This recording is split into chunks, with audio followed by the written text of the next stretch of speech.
Yeah, it's an awful feeling when you go upside down. Obviously, well, when it happened to me, I had the closed canopy, of course, so a bit of a different scenario for Alonso. But I got the slow-mo here of the moment where Alonso's got the DRS open. He's committed to go to the outside, but I think like Damon picked out, there was a slight movement. We'll have a look on board with Gutierrez later on.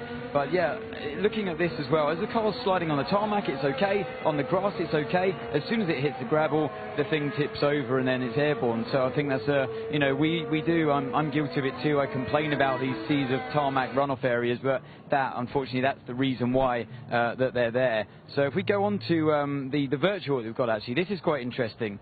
You can see now the DRS is open on Alonso on the top left there, on the graphics. So this is actual car data taken from the ECU. There's the braking points of both drivers.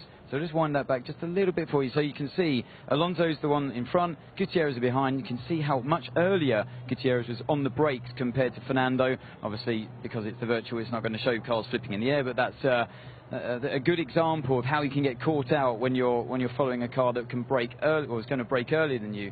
Now here's what Damon pointed out. I'm just going to draw something on, test my drawing skills out onto Gutierrez's wheel here.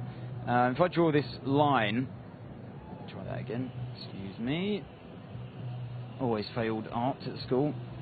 Disappointing for my dad, who's a graphic designer. Right, so yeah, we forward that on. So look at the wheel. It doesn't turn much compared to that line, but it does just jinx out slightly to the left, and that catches out Fernando. So that's all it takes. That one movement there, and he's now drifting over to the left, and there's the contact. So you can see how the steering didn't move much, but it was just enough. When you're that car closing at high speed, it was going to cause an impact.